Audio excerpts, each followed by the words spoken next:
عمر رضی الله تعالی عنہ د صفا او د مروه په منځ کې تشریف فرماو ناست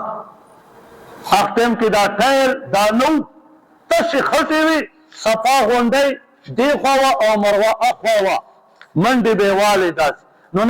عمر رضی الله تعالی عنہ په دې صفا او د مروه په غونډۍ کې تشریف فرما دی هسې ناست دی په دې کې یو جماعت ډله راغله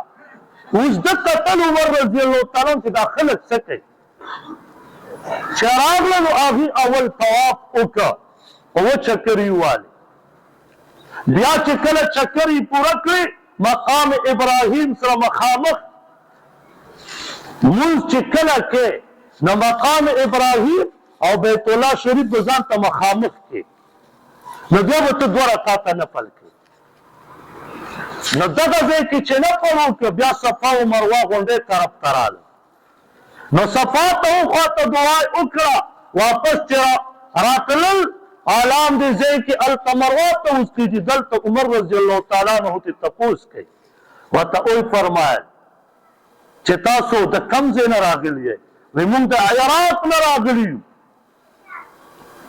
وایي څه غرض خو مو نشته وایي نه وایي څه تجارت په نیت خو نه یې راغلی وایي نه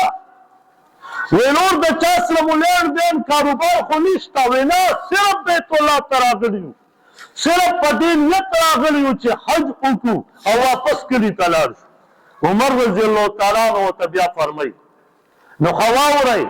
ستاسو ګناهونه الله ټول معاف کړه